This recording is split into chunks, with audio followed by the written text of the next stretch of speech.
what happened when you tried that?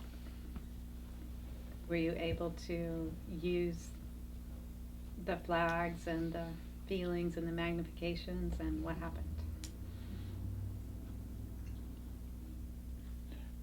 For me, it was an experience to really exaggerate what was going on.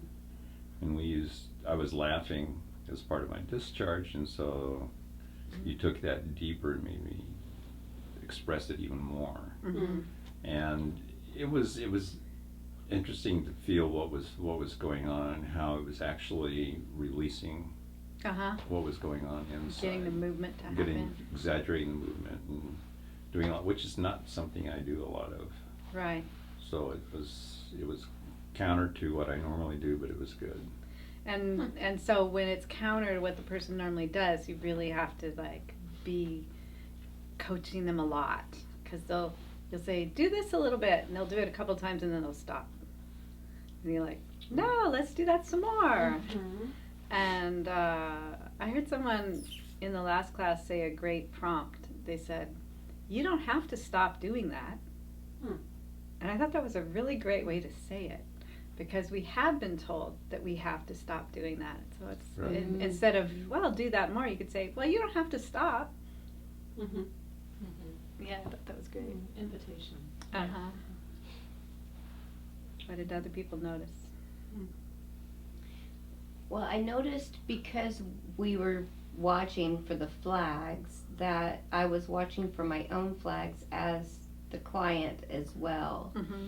And so I would say, oh, okay, I noticed this flag. And then she would encourage me to go into that. Uh-huh.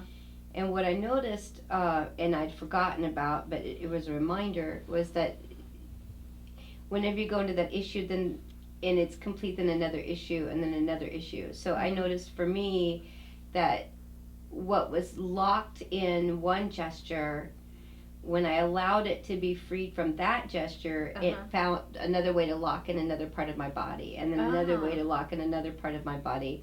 So it's kind of like following where it was mapping in my body. Pursuing it. Right, and could like, oh, when I do this, it's really covering up this feeling, and I could like get down into where in my body that is stored rather than the gestures to push it away. Yeah. And what was behind some of the chronic health issues I've been having lately. Wow, that's really interesting. So yeah, it was very good.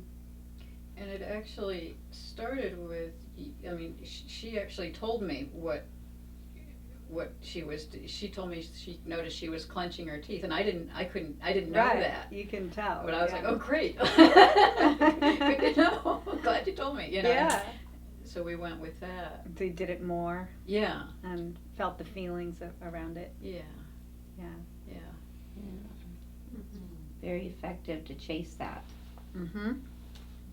And then then you did do more opening, freeing movements after you went into exaggerated the clenching. Right. Yeah. Yeah. So it's kind of nice to exaggerate it for a while and then go into the counteraction of it. Yeah. Right. Like, what would be the opposite of clenching teeth? Right. That's exactly what. And that's what she did. Open your mouth. Yeah. Ah. So as she led me to the opposite, I kept going deeper into where it was really stored, and that was really effective. Yeah. Oh, interesting. And also biting things. Mm-hmm. You can bite the pillow if you've got like teeth clenching going on. Mm-hmm. And it's amazing how much emotion comes up when you do that.